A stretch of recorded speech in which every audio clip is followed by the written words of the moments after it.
Today I want to delve a little bit deeper into compression ratios. So I want to sometimes we get confused about some of the parameters. Well, sometimes I get confused about some of the parameters in compression. But today I want to focus on just the ratio parameter. I'm going to use a song by my friend Cozy. His group is We Are Remix. Now, there's different ways to think about what ratio does. One of the ways I like to think about it is I've got a ceiling, and this ceiling is imaginary.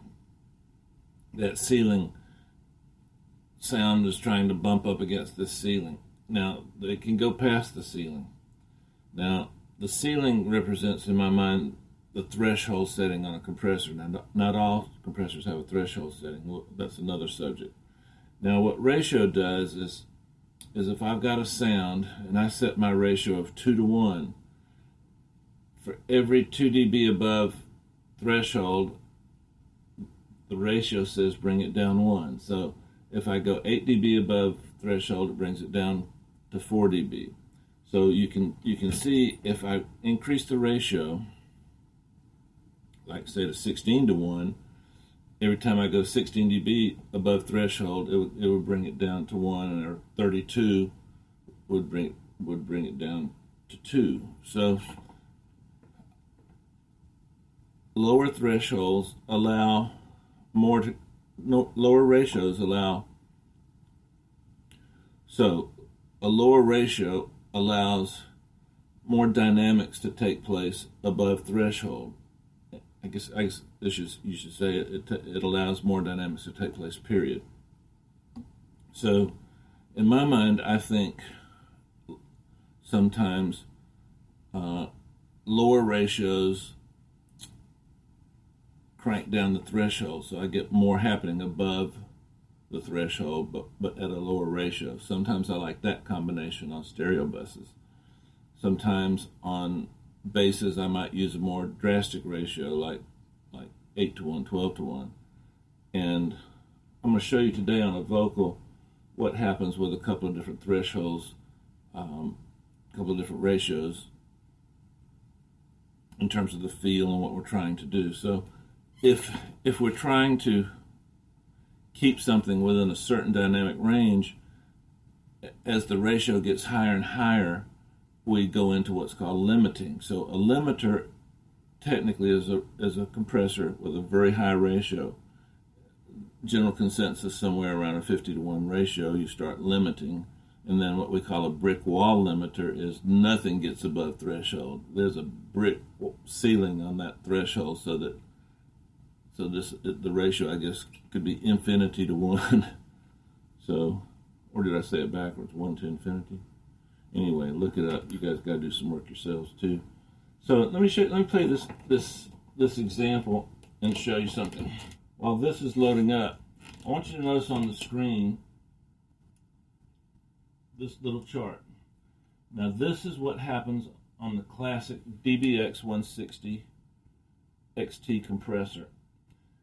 I was wondering, why is it that I can't get my plugins to sound like it? Now, this is interesting because the attack time is program dependent. So, depending on how many dB I'm knocking off, the attack time changes. The release time is program dependent. Copy this, because these will allow you to get some really cool drum compressor sounds, because the DBX 160X is thought of as, by me anyway, is thought of as a great drum compressor. Now here's a basic compressor. I'm using a little slower attack time. We've got a ratio of around 2 to 1. Release, I'd say a little bit on the longer side. And we're going to set the threshold to just knock off a couple of dB. Let's check it out.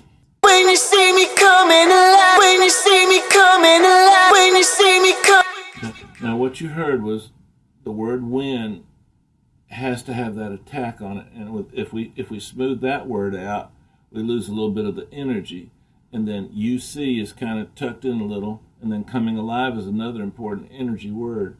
So I'm using a 2 to 1 ratio, so focus on the emotion and feeling we're feeling in that 2 to 1 ratio.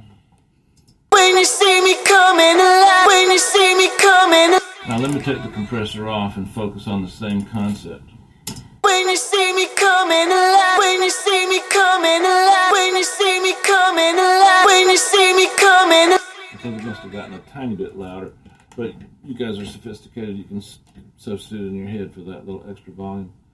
So what I'm hearing on the compressed version is the wind came down, coming came down, and it came to a closer level to the other words, and now we turn the wind and the coming back up to the original level where they were, and now we've brought with those words the level of the other words. So we tried to keep the dynamics and the importance of that energy in those two words, wind and coming, but we've gotten the other words up to start contributing a little bit to the energy too. Now, as we increase the ratio, we get them all more even, but when they're even, there's nothing to impart that energy. That dynamic range contains the energy. So let's see if we can hear when we lose that. When you see me coming alive, when you see me. Okay, focus on this number right here, this ratio number.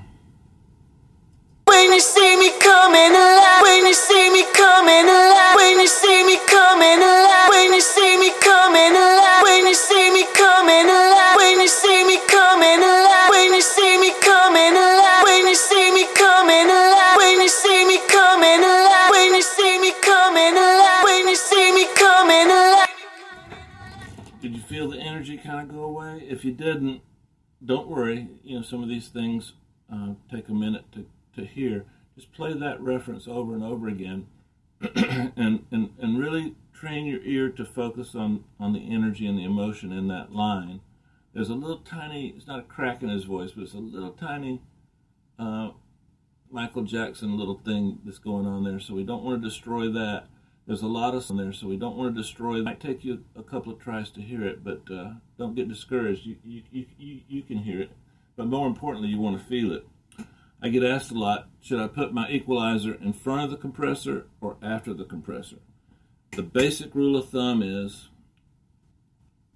if you've got a frequency that's causing the compressor to do things you don't like, then put an EQ in front of the compressor and take that frequency out. For example, in a vocal, if you've got a lot of low-end muddiness actually affecting what your compressor is doing, put something in front of the compressor, roll that out. It might be a little bit too much 2K. Roll that out, and now your compressor is acting to different frequencies.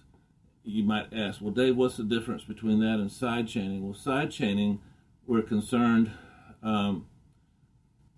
with the compression of certain frequencies. Here, we don't want certain frequencies to affect the compression. And if you put the equalizer after the compressor, what you're doing, obviously, is EQing the compressed signal. When would you do that?